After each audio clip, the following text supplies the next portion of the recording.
monde, j'espère que vous allez bien. Bienvenue dans ce vlog spécial science-fiction. Là, vous devez vous dire, ça y est Lise, tu nous fais toutes tes vidéos dans la cuisine ou quoi? Mais en fait, c'est parce qu'on est en train de déménager et il y a des cartons partout, il n'y a plus aucun livre dans mes bibliothèques.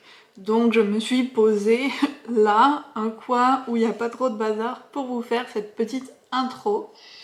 Du 11 au 15 juin, j'ai lancé un challenge spécial science-fiction A Kappa of Space sur mon Patreon et je vais filmer un petit vlog avec... Oh, hello Freya. Je vais donc filmer un petit vlog avec certaines de mes lectures du challenge que j'ai sélectionnées. J'ai parlé de ma pile à lire dans une autre vidéo, mais là c'est vraiment juste ceux que j'ai le plus envie de partager avec vous. Donc il y a In the Lives of Puppets de TJ Klune, qui est une réécriture de Pinocchio avec des robots. Donc on va voir ce que ça donne. The Cost of Knowing, parce que je vous en parle depuis tellement longtemps et tellement de pales que faut bien que je vous donne mon avis dessus, vous le méritez. J'ai aussi The Human de Matt Haig, qui est un des livres qui m'intrigue vraiment beaucoup depuis que je l'ai acheté. J'ai L'espace d'un an de Becky Chambers, qui me fait extrêmement envie aussi. Je pense que je vais le lire en français vu que j'ai reçu cette super belle édition de La Talente. Et j'ai Barbarian Prize, le 5e je pense, tome des Ice Planet Barbarian. Je suis pas encore sûre si lui je vais en parler dans ce vlog ou s'il va être pour un vlog spécial romance what the fuck. Je suis pas encore décidée. J'aime trop ces couvertures, franchement. Donc voilà pour ma petite pile à lire du vlog. Oh, là. Je vais commencer avec In the Lives of Puppets et cet après-midi on fait un petit reading sprint avec les Kappas, donc ça va être l'occasion d'avancer et je pense que comme j'ai aussi une édition Fairyloot, je vais en profiter pour annoter ça là. Et donc c'est parti pour 2 semaines de lecture 100% science-fiction.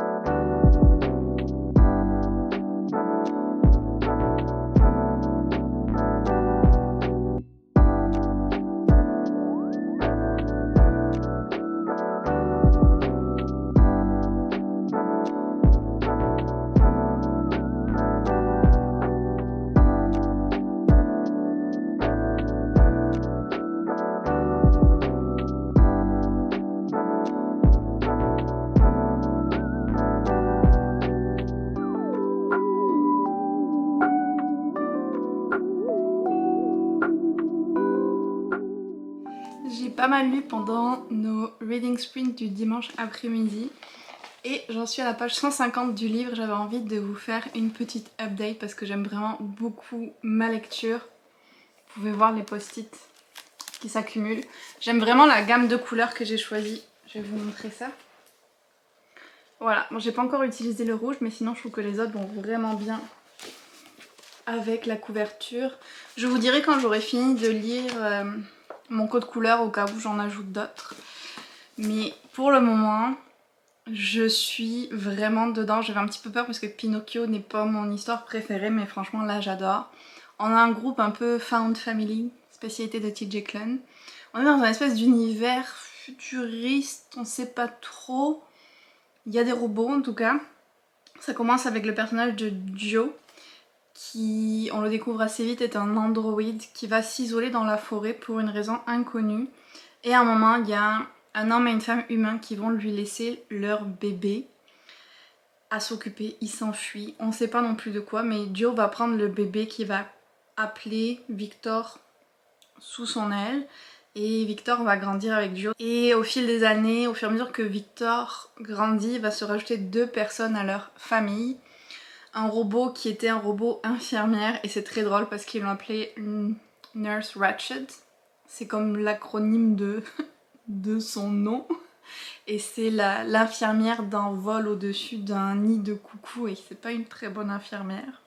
Ce robot là est très particulier, la façon dont ils l'ont reprogrammé, elle a un espèce d'humour très sombre, elle a des tendances, comme ils disent je crois, psychotiques ou sociopathiques et c'est vraiment un personnage hyper drôle. Et l'autre qui s'est rajouté à la petite famille, c'est Rambo qui est un personnage aspirateur. Donc là on voit le petit lien avec les Roomba.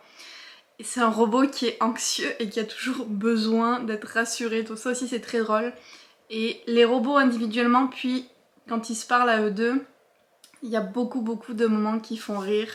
J'ai mis beaucoup de post-it jaunes, je pense que c'est ce qu'il y a le plus pour les passages qui m'ont fait rire. Je ris dans tous les titres Jacqueline, mais celui-là en particulier, je trouve qu'il a rajouté une coche au-dessus d'humour. Et ce qui est intéressant donc, c'est que c'est une réécriture très loosely de Pinocchio, mais c'est comme un reverse Pinocchio parce que là, Victor, c'est le seul humain parmi que des êtres qui ne le sont pas en fait. Et leur vie va commencer à basculer quand un jour Victor va aller fouiller un peu dans comme les rebuts électroniques et mécaniques, tout ça qui sont jetés, et trouver un androïde qui est encore vivant ou qui est en train de mourir, et il va le ramener chez eux et lui donner une espèce de nouvelle vie. Donc ça rajoute le personnage de Hap à leur famille, un personnage qui est aussi très intéressant, qui a aucun souvenir de son passé et qui apparemment est plutôt cute pour un androïde. Il le répare un petit peu de briques et de broc parce qu'il était quand même assez endommagé. Donc on a quand même un joyeux petit groupe de personnages que j'aime beaucoup, même si là ça commence à devenir moins drôle ce qui leur arrive. Et je me suis arrêtée là pour faire cet update parce que je sens que le prochain chapitre on va avoir des grosses révélations. Et je voulais vous parler de mes hypothèses avant, pour pas être influencée. Ma plus grosse hypothèse, c'est qu'on est dans un monde où les robots chassent les humains. Alors je sais pas s'ils les tuent ou s'ils les utilisent pour quelque chose, mais j'ai l'impression qu'ils cherchent à détruire les humains. Il y a eu quelques petits indices dans ce sens-là. Donc j'aimerais beaucoup qu'à un moment on ait la genèse de pourquoi est-ce que maintenant il y aurait que des robots et que les humains se cacheraient ou fuiraient. J'espère qu'on aura des explications sur tout ça, ça me rend très curieuse, c'est toujours quelque chose que j'aime savoir dans tout ce qui est monde post-apocalyptique, dystopique. Qu'est-ce qui a été le déclencheur qui a fait que le monde est devenu comme il est dans le livre par rapport au monde dans lequel on vit? C'est un peu ma grosse hypothèse. On va voir s'il y a une romance entre Hap et Victor, potentiellement. Ce qui est intéressant aussi, c'est que c'est dit que le personnage de Victor est asexuel d'ailleurs. Je le mentionne en passant. Donc c'est ça pour ma grosse théorie. On va voir si dans le chapitre suivant c'est vérifié ou non. L'autre truc que j'aime beaucoup dans ce livre, c'est peut-être moi qui vois trop loin, mais je vois plein de clins d'œil à des choses. Comme je vous ai dit, il y a Nurse Ratched et le Roomba Rambo. Mais le fait que l'humain s'appelle Victor et qui va comme ramener à la vie Hap, je trouvais que ça avait des vibes très Victor Frankenstein. Je pense pas que c'est un accident que ce personnage-là s'appelle Victor. Je trouve que la manière dont certaines scènes étaient racontées, les mots utilisés et tout, et le fait que son nom soit Victor, il y a des clins d'œil à Frankenstein. Je veux pas trop entrer dans les détails pour vous laisser découvrir si vous voulez lire le livre, mais pour moi il y a cette vibe-là. Je trouve aussi qu'il y a des vibes un peu magicien d'Oz à certains endroits, donc ça fait un joyeux mélange. Pinocchio, Frankenstein, magicien d'Oz, les robots. J'ai vraiment très hâte de continuer. Là il vient de se passer une grosse scène, donc je vais me replonger dans le livre. Idéalement j'aimerais en lire la moitié aujourd'hui, donc il me resterait juste 50 pages pour atteindre cet objectif là. Je pense que c'est faisable. En tout cas on part sur une très bonne lecture. A few moments later. Oh my god, il vient de se passer un truc. Heureusement que je vous ai fait l'update avant de lire ça parce que je suis shot, like wow. Ça ressemble à ça quoi, ma réaction. Oh my god, je m'y attendais pas. Ça rend l'histoire encore mieux. Ça y est, j'ai fini In the Lives of Puppets et franchement j'ai beaucoup aimé. Je lui mettrai probablement un 4,5 sur 5. Une très bonne lecture donc, mais un peu en dessous de The House in the Cerulean Sea et Under the Whispering Door. Je l'ai trouvé vraiment sympa. On a toujours les mêmes choses avec T.J. Klane et on sent vraiment sa façon d'écrire et les similarités avec ses autres livres. Donc ça peut devenir un peu répétitif, mais ça m'a pas tant dérangé non plus. La Found Family est super avec Victor et sa bande de robots, avec Hap dont il se rapproche au fur et à mesure des pages. Leur relation était vraiment chouette à eux deux, et puis cette quête qu'on suit d'aller sauver son père adoptif Giovanni, je crois que c'est son nom complet, qui va le faire voyager au-delà de la forêt dans laquelle il a habité toute sa vie, aller vers la City of Electric Dreams, qui est une cité de robots, et il va découvrir plein de choses sur son passé, sur le passé de son père au passage. C'était hyper agréable comme lecture. Puis je me suis un peu amusée à trouver des tropes de romance dedans. Donc on a Forced Proximity, la proximité forcée. On a Grumpy Sunshine, Hap étant très clairement grognon, tandis que Victor est beaucoup plus optimiste et sunshine et vibrant comme personne. Et puis on a aussi Touch Him and You Die, parce que Hap est très très protecteur avec Victor. Donc je trouvais très drôle de mettre ces choses-là en avant du roman, parce que la romance en fait partie, mais c'est pas le sujet principal, et pourtant on retrouvait ces éléments-là. J'ai pas fini d'annoter parce que je sais pas pourquoi, mais quand je l'ai lu, je devais pas avoir mes post-it avec moi, j'ai juste plié les pages, donc il va falloir que je fasse ça. Et il va falloir que j'ajoute mon index.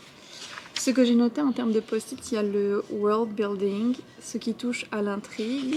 J'ai aussi les moments cute dans les relations, les belles citations, et je pense que c'est ça. Ah oui, les moments qui m'ont fait rire aussi. Même s'il y en avait beaucoup plus au début, après ça prenait un tournant un peu plus sombre, on va dire. L'histoire d'ailleurs, j'ai trouvé, je sais pas, l'ambiance plus lourde et plus pesante que dans ces autres livres. Peut-être le fait que on sache pas trop qu'est-ce qui est arrivé aux humains, que Victor vient dans l'espace clos, puis qu'après il va voir le monde des robots, et qu'on comprend qu'est-ce qui est arrivé à l'humanité et tout. Ça avait un côté beaucoup plus sombre au niveau, en fait, parce que je pense que ça touchait les choses de façon globale et planétaire, contrairement à ces autres livres où on est vraiment centré sur juste certaines personnes.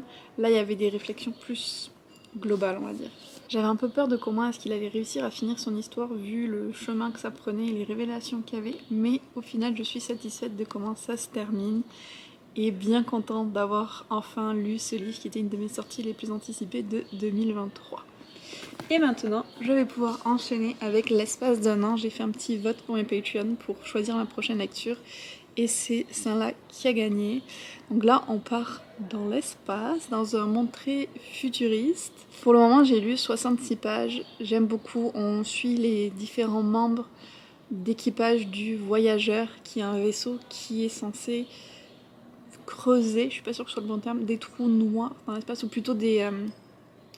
comme des espèces de raccourcis dans l'espace, des wormholes, des trous de verre, comment c'est en français? Je sais plus, mais en gros les espèces de trous dans l'espace qui te permettent de voyager super rapidement d'un point à un autre. C'est une technologie qui est parfaitement maîtrisée dans ce monde-là, ce que je trouve assez fou, mais très cool.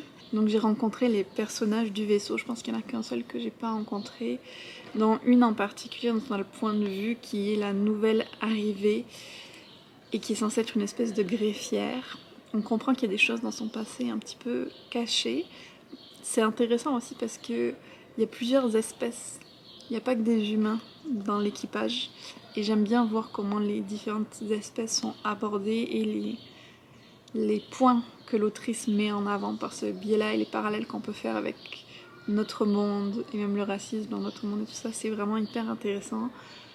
Bien écrit pour le moment en français, je trouve que ça va la traduction. Même si j'en suis qu'au tout début, je passe vraiment un bon moment et là je vais m'y replonger ce soir et essayer de l'avancer au maximum.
fait une petite pause dans les cartons pour vous faire une update de vlog.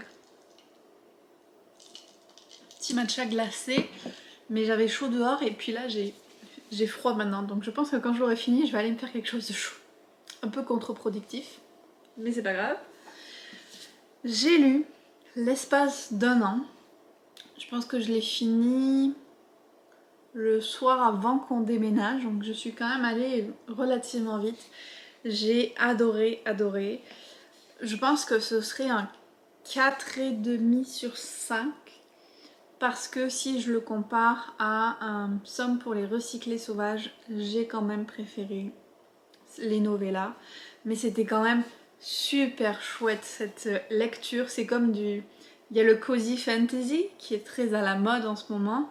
Mais ça c'est du cozy sci-fi. J'ai adoré suivre les différents membres de l'équipage du voyageur qui fait un très long voyage justement pour aller creuser un trou dans l'espace, un endroit où il y a des conflits.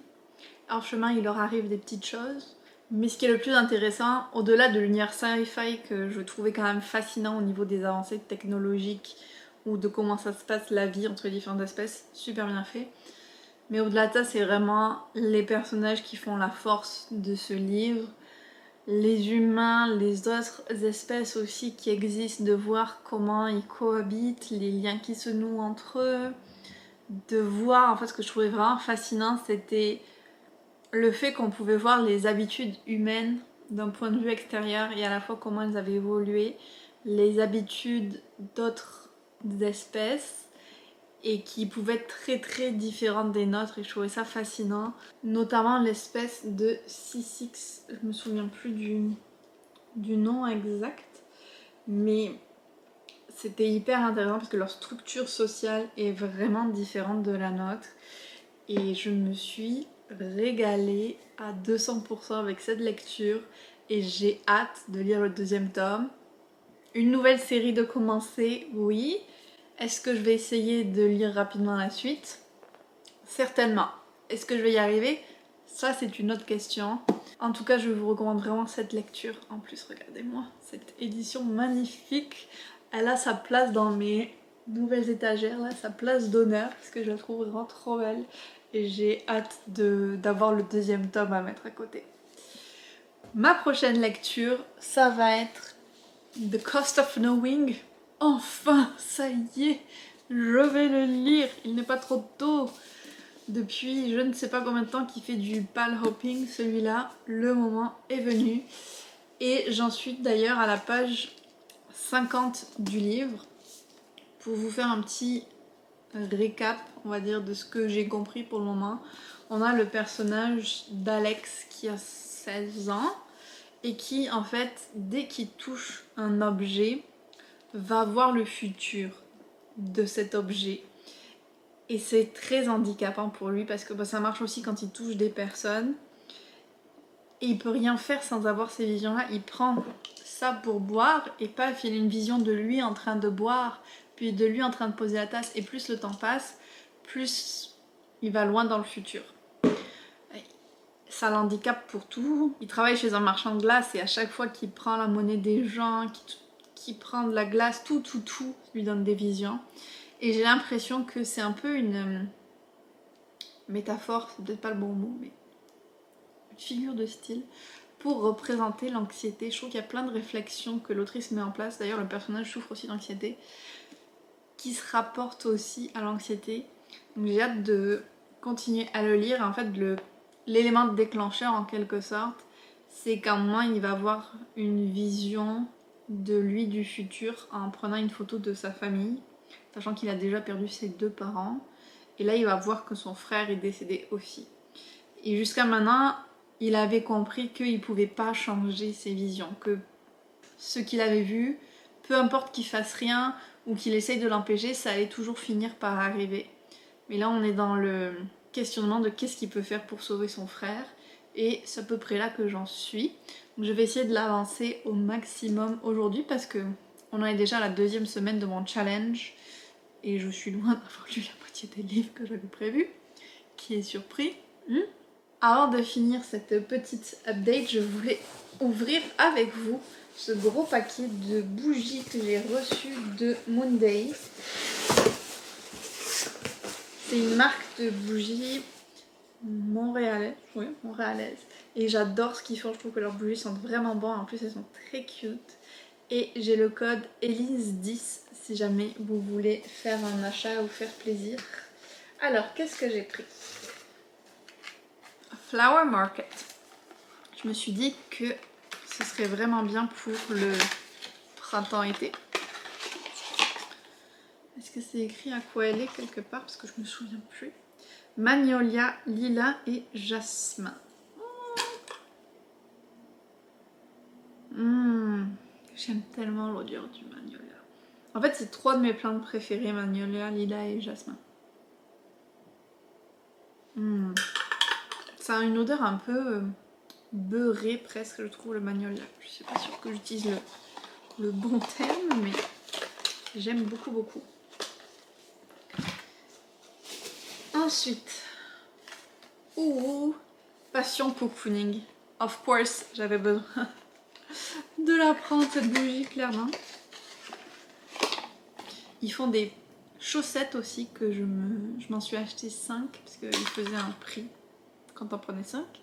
Et des pulls que je trouve trop beaux, mais j'attends avant de pouvoir m'en offrir un, parce qu'ils sont aussi un peu chers. Passion cocooning, vanille et rose. Simple et efficace. J'adore. La rose avec une petite touche de sucré pour la vanille. Et puis en plus, regardez, il y a un quartz rose dedans. Oh, trop bon. Je sais plus si je vous ai montré pour Flower Market, mais il y avait des petites fleurs en cire dessus. C'était vraiment chou. C'est vraiment la boîte au trésor, je pioche là. Ouf. Ça là, ça fait partie de leur nouvelle collection qui est comme, je sais plus, cinéma, fête foraine et tout ça. Et il me tenterait trop. Butter Together. C'est censé être une bougie qui sent le popcorn.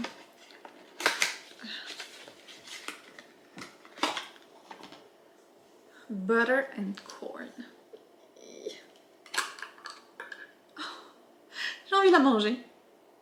Oh my god. Ça sent trop bon. Regardez.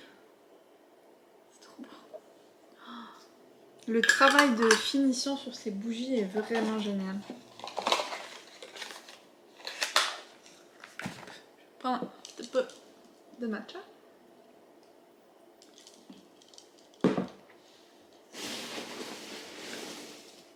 Ça là, c'était assez expérimental, mais c'est quelque chose qui est assez classique du Québec, peut-être du Canada, peut-être de l'Amérique du Nord, je sais pas, mais en tout cas le Québec, oui.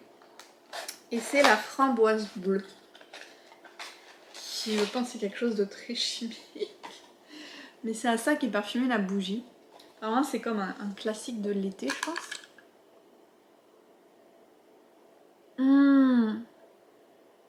Ça me rappelle quelque chose d'autre, l'odeur, mais j'arrive pas à savoir. Oh là là. It's so pretty. Je suis vraiment fan de cette marque.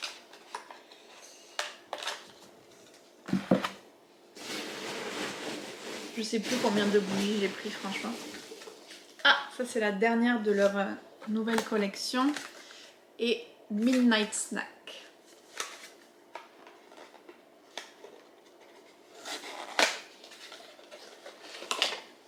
Qui est Cookie and Cream. Donc ça doit être sucré. Ah bon, celle-là elle est moins... Elle est... Oh my god. J'ai envie de la manger. Ça sent vraiment les Oreos. C'est fou.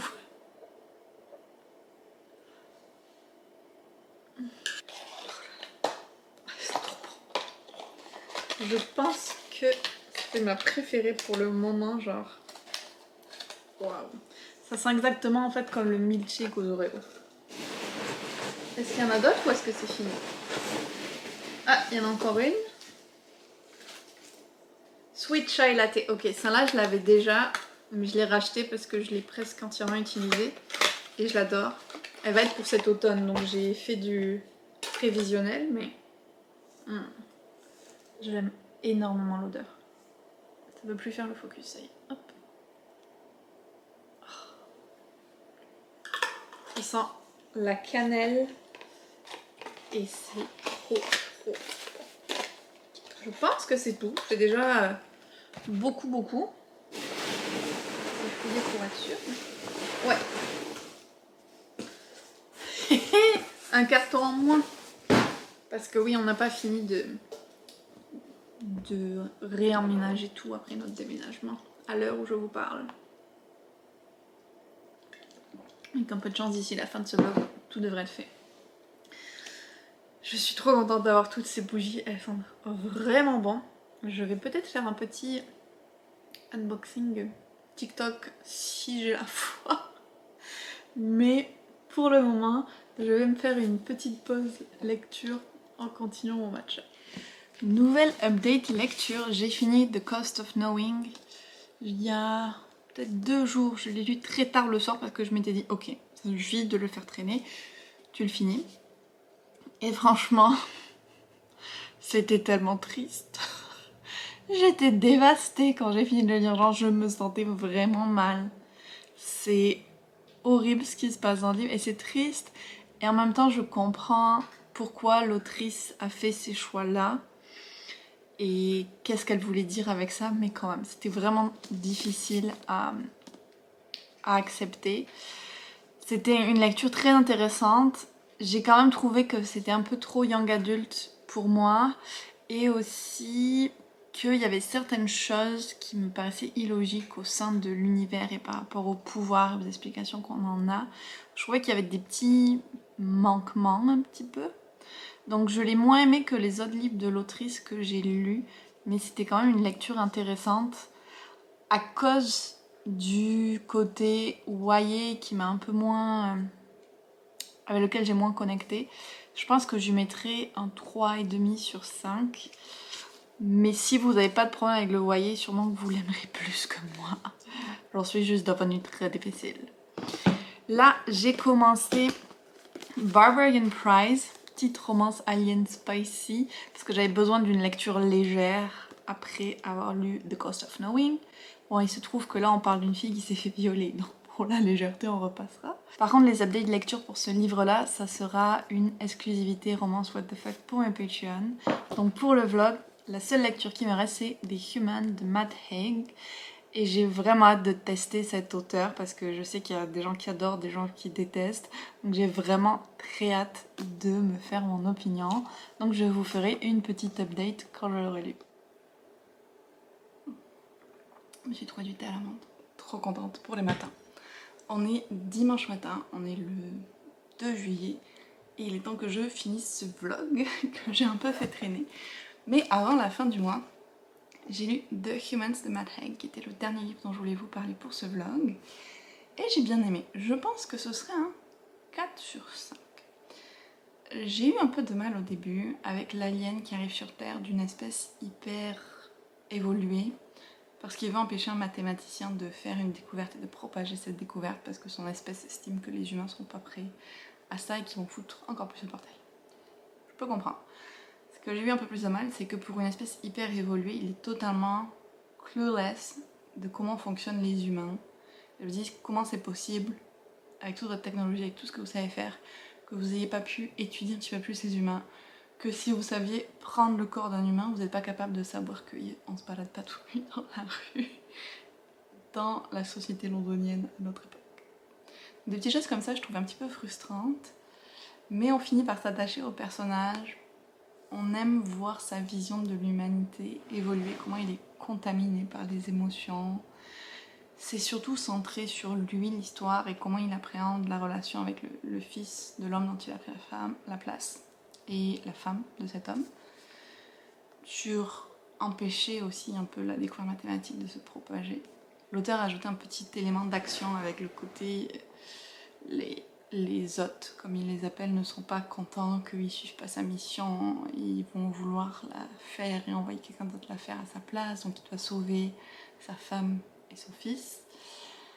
Mais globalement, ça reste quand même l'analyse de l'être humain, des émotions, de comment on est capable du pire mais aussi du meilleur et tout ça. Il y a un petit côté pseudo-philosophique, j'ai envie de dire. Et j'aime bien ce genre de livre-là. Je sais pas si je retesterai l'auteur ou pas, parce que même si j'ai aimé comment ça se passe dans ce titre, sa plume, j'ai l'impression qu'elle est un peu pessimiste aussi. Et je suis pas sûre d'avoir envie de m'engager là-dedans. Mais en tant qu'essai unique, c'était vraiment sympa. Et je vous le recommande aussi si vous aimez cet aspect où on a le point de vue d'un être extérieur qui regarde un peu les habitudes des humains. C'est pour ça que j'aime la science-fiction en partie, justement. Donc là, on le retrouvait vraiment, et c'est pour ça que je lui mets une bonne note, même s'il y a certains aspects qui m'ont pas convaincue à 100%. Je vais faire une petite pile bilan de ce que j'ai lu pendant ce vlog, du moins bon au meilleur. Malheureusement, en dernière position, je vais mettre The Cost of Knowing. C'est moi et le Young Adult, ça va plus. Je vais mettre Barbarian Prize, que j'ai quand même bien apprécié. Ensuite, ça devient plus compliqué. The Humans. Et là, c'est très difficile entre ces deux-là. Je pense qu'en troisième position, je vais mettre In the Lives of Puppets. Et en première, ça va être L'espace d'un an de Becky Chambers. Parce que même si j'ai un peu moins aimé que un Psaume pour les recyclés sauvages, j'ai quand même beaucoup aimé. Et justement, je vous parlais de ce côté découvrir les êtres humains à travers un œil extérieur, un œil alien. C'est très présent dans ce livre et j'ai vraiment aimé comment les différentes sociétés, selon les planètes dont elles venaient, étaient organisées, les comparaisons qui étaient faites. J'ai trouvé ça hyper fascinant, très hâte de lire la suite. Donc mon petit classement de vlog, ce serait ça. Et je voulais aussi voir avec vous tout ce que j'avais lu de ma pile à lire, donc même ce que je vous ai pas vlogué. J'avais pour la catégorie Voyage au centre de la Terre, The Humans, que j'ai lu, Flashfire, que j'ai commencé mais que je suis sûre à 90% d'abandonner, et Heatwave, que du coup je vais pas lire vu que c'est la suite de Flashfire, simplement parce que même si je pense qu'ils peuvent plaire à beaucoup de monde et qu'ils sont bien écrits, pour moi c'est juste trop young adulte.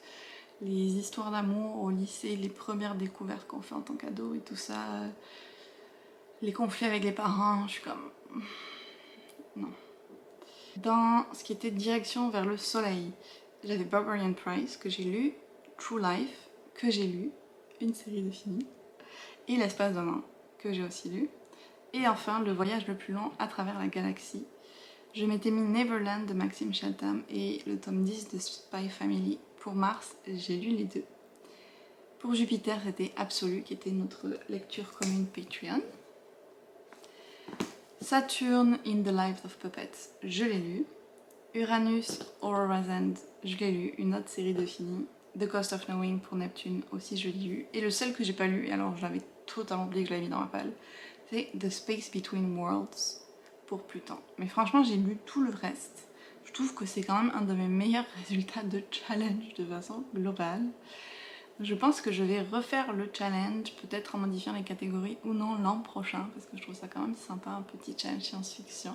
Même si j'ai oublié un livre, je pense que c'est un de mes meilleurs résultats en termes de ratio pile à lire, livre lu de challenge. Bien sûr, c'était aussi plus raisonnable, mais ça compte quand même. J'espère que cette petite vidéo dédiée à la science-fiction vous aura plu. N'hésitez pas à me dire en commentaire si vous avez lu récemment de la science-fiction, qu'est-ce que ce serait vos recommandations dans le genre. Si vous avez envie de participer à mes prochains challenges exclusifs de Patreon, peut-être que celui-là reviendra l'an prochain, on verra. N'hésitez pas à rejoindre les Capaz et on se retrouve très bientôt dans une autre vidéo.